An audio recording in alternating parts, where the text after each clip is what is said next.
Hello everyone, it's Shane Kanto, your Wasteland reviewer, and I'm here to review Now Let Me Fly, a portrait of Eugene Bullard.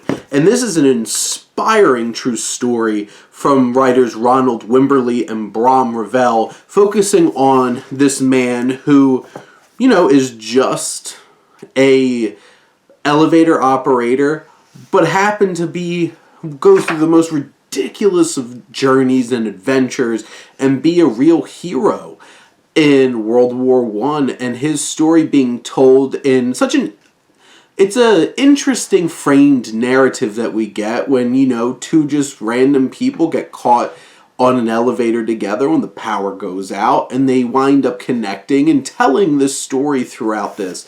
And this is a really powerful and really well-drawn story.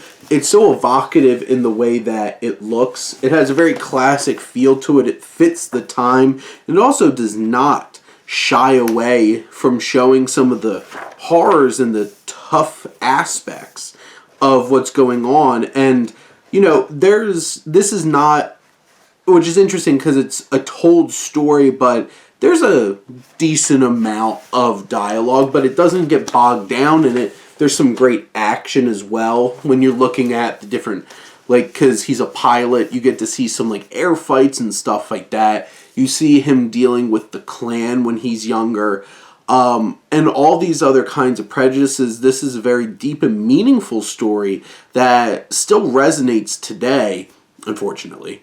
But it's the kind of thing that this is an important story to hear. It's an inspiring story. There's so much grit and just things to admire about Bullard and the story and the journey that he goes on in his life. And just sitting back and reading this graphic novel here, you get engrossed in his story just like the character in the story gets engaged and enthralled as well. We're there. We want to hear every last bit of this. And it's such an inspiring true story. I'm glad that his story is told here.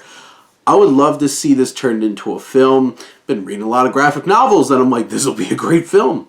And hopefully the story expands and more people hear about it. I hope people check this out because this was a great story. It was an inspiring story. It's so well written. It's so well drawn. Revel with his art and Wimberly with his writing. It's just something that pops off the page and really gets you and makes you think you could do so much and inspire you to be so much more. And it's a beautiful story. It's an inspiring story, and it's definitely worth your time and effort. I blew through this. I started this today and finished it today, so there you go. Couldn't put it down. But those are my thoughts on Now Let Me Fly. Let me know what you think, and let's talk some books. But thank you as always for tuning in and supporting your Wasteland reviewer.